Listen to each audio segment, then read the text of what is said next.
waraxmatullaahi wabarakaatuh. Maanta videogan waxaan rabaa inaan uga hadlo insha Allah deeqdani waxbarasho oo ay iska kaashanayaan dowladda Turkiga, Turkish Scholarships, iyo hay-adan loo magacaabo Islamic Development Bank. Waa dowladda Turkiga iyo hay-adan organizationka loo magacaabo Islamic Development Bank, labadooda iskaashanaya scholarshipkan bixin doona.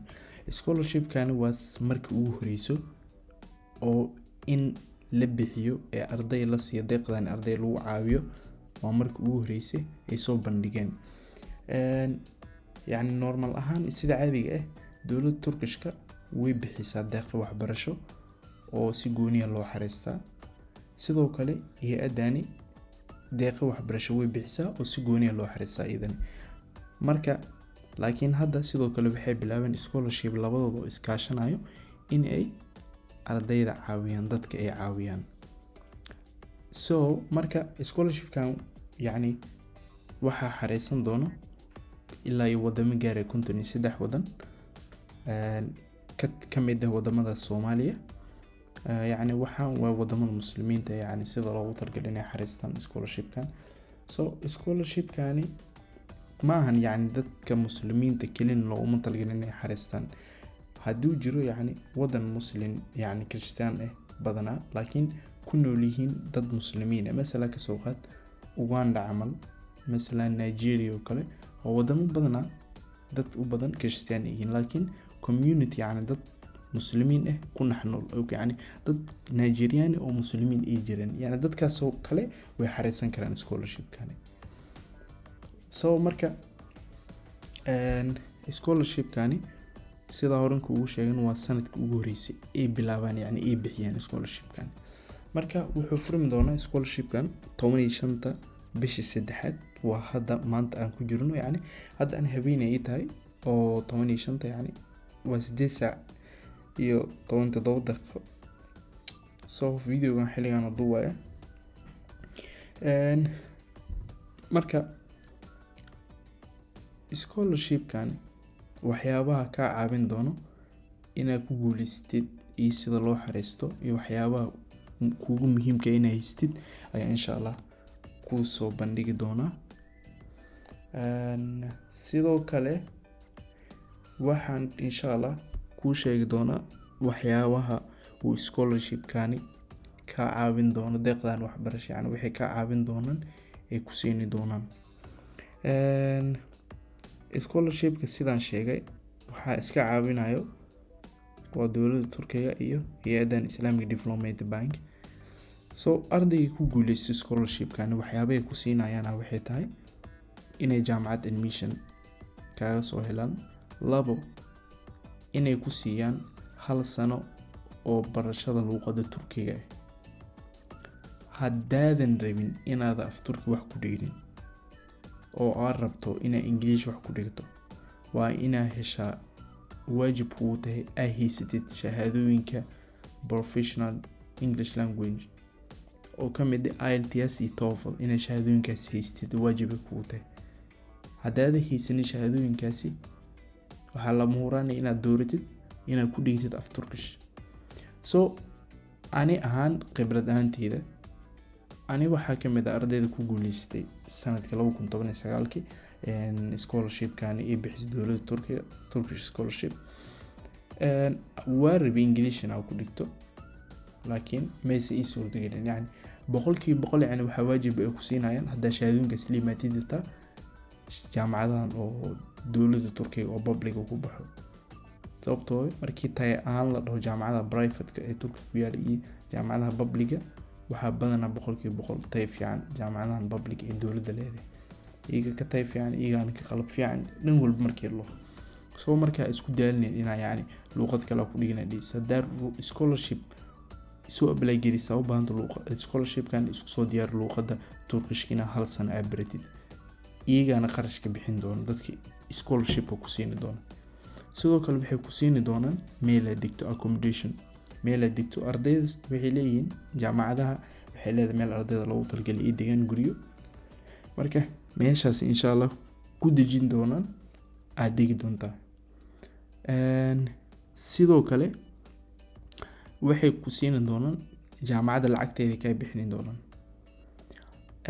sidoo kale waxay ku siin doonaan lacag shopping ha shopping ka dhigtid bil walbo. ardayda undergraduate yani bachelor degree ardayda waxay heli doonaan yani shopping ahaan lacag ilaa $240 gaarayso.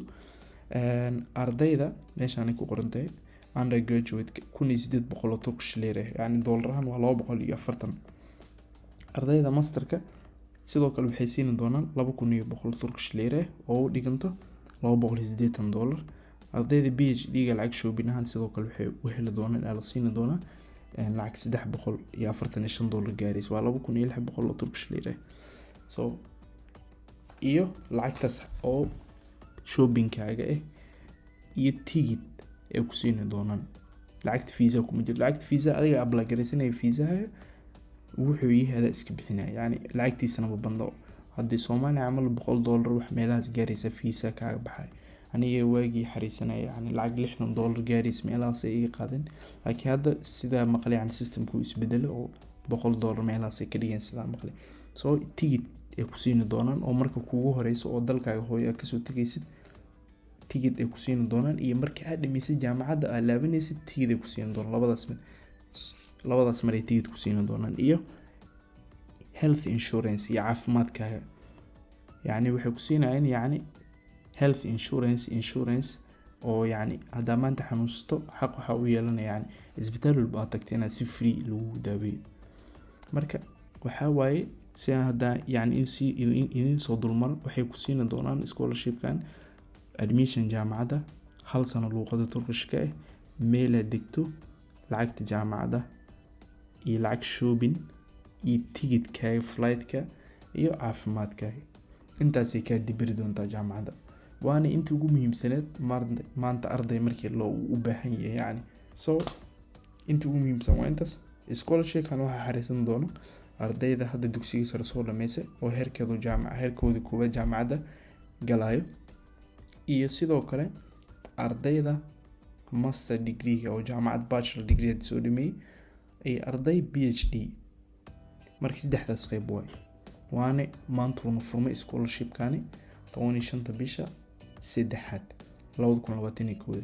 so scholarship-kan waxyaabo ugu muhiimsan inay haysid marka apply gareynay sida waxa kamid passport. inaa haysid passport yani passport laan hadaa tahay uma maleynayo yani inaad xariisan kartid scholarship-kan sababtoo waa passport waa shay ugu muhiimsan in aad hesho.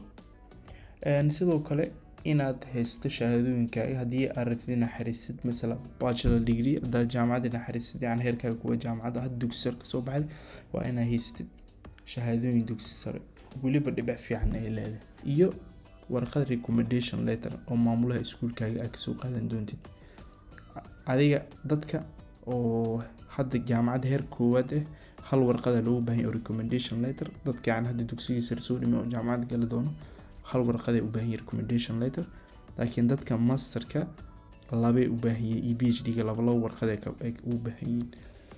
iyo waxa kale oo idinka iloobay ee tahay oo loo baahan yahay oo muhiim ah inaad haysatiin waxa waaye warqad ay jirto la qorayo oo letter of intent su'aalaha ku kooban su'aalo aad u farabadan su'aalaha weyn kala duwan mesela ardayda masterka iyo PhD ga iyo bachelor undergraduate saddexdooda su'aalaha way kala duwan.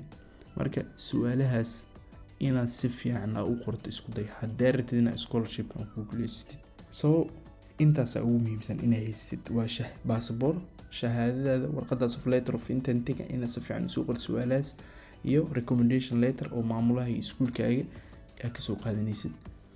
sidoo kale waxaa jirto scholarship-kan laba section ay jirto laba qayb oo yani waajib kugu hin inaad buubuuxinin oo kamid yani soo qayb waxa ka xasuusta inay yani social activity qayb social activity qayb kale jirta ma xasuustada insha Allah video ku xigu noqon doona sida loo apply gareeyo si fiican insha Allah video ku xiga soo gelin doona sida loo xareeyo loo apply gareeyo mail sida loo buuxiyo form ka dhan sida loo diro waxa dhan insha Allah video ku xiga ka dhigi doona.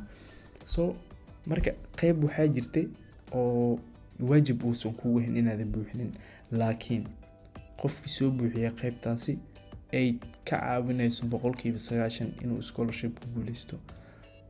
qaybtaas marka waxaa la geliyaa yani haddii jirto shaqooyin aad soo qabatay oo shahaadooyin lagu soo siiyay shahaado sharaf, haddii jiraan projectiyo aad soo qabatay, CV-gaaga, yani information yani waxyaabo extra yani oo tusinayo qofkan inaa yani qof wax qabad leh aad tahay, oo yani waxyaabo badan aad soo qabatay bulshadaada, shacabka, dad badan aad soo caawisay yani sectionkaas yani oo social activity-ga yani waxaa waaye yani muhiim kuuga yani inaad yani muhiim ayay ku tahay inaad buuxisid qaybtan yani social activity-ga iyo qaybta kale hadda aan xasuusinayn. marka waxay ka caawinayaan inaad 90% scholarship-kana ku guuleysatid. So waxaan idin dhaho yani maadaama sanadkan hadda uu yahay sanadka ugu horeysay, marka ugu horeysay oo scholarship-kan lasoo bandhigo oo loogu talagalay in yani arday lagu caawiyo ay tahay sanadka ugu horeysay, marka insha Allah nasiibkaaga braawe, xareyso. hadduu jiro qof walaalkaaga sidoo kale u baahan, ugu yaraan gaarsii 1, 2, 3 inta awoodid walaalahay gaarsii videogani. saarjene videogani wax badanaa kaaga baxay oo xogta kuu soo sheegay, dokumentiyada inta lagaaga baahan yahay insha Allah waa diirsan doontaa maadaama scholarship uu furmo oo waxbana aanan sugeynin. insha Allah next video ku xig waxaan soo gelin doonaa insha Allah maybe tomorrow, berito insha Allah waa soo gelin doonaa insha Allah. wuxuuna ka hadli doonaa video sida loo xareysto, sida registration loo sameeyo application-ka, sida loo buuxiyo formkaas oo dhan, sida loo diro waxaas oo dhan insha Allah videogaas oo soo gelin doona. marka insha Allah qof walaalka hadduu jiro u baahan u dir videoga, hay ka xistin. so aad iyo aad u mahadsantahay ilaa inta aad soo fiirsanayso videogani. saa ii sharaftay Ilaahay ku shafro sidoo kale. khayr badan ku rajaynaya caafimaad.